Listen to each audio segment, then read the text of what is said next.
In today's video, I'm going to teach you how to scan a QR code in PayPal. This process is very simple and it only takes a moment once you know where to begin. In this walkthrough, the goal is to get the PayPal app onto your phone by using the QR code shown on the PayPal homepage. If you're following along on a computer, keep your phone nearby so you can switch between the two devices easily.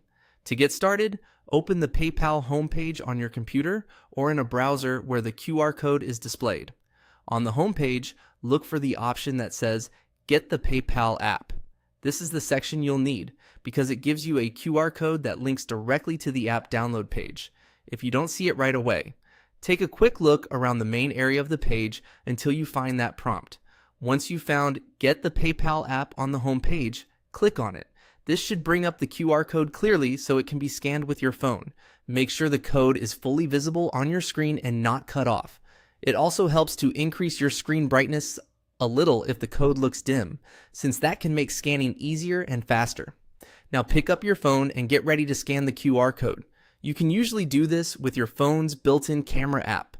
Open the camera and point it steadily at the QR code on your computer screen.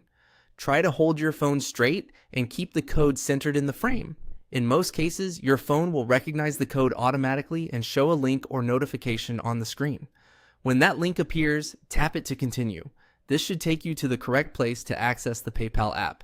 If your phone doesn't detect the code immediately, move the phone slightly closer or farther away and give it a second to focus. You can also clean your camera lens if the image seems blurry.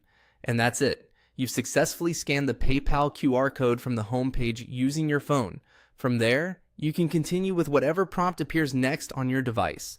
If you're recording this for others to follow, it may help to pause briefly on the QR code screen so viewers have enough time to scan it comfortably.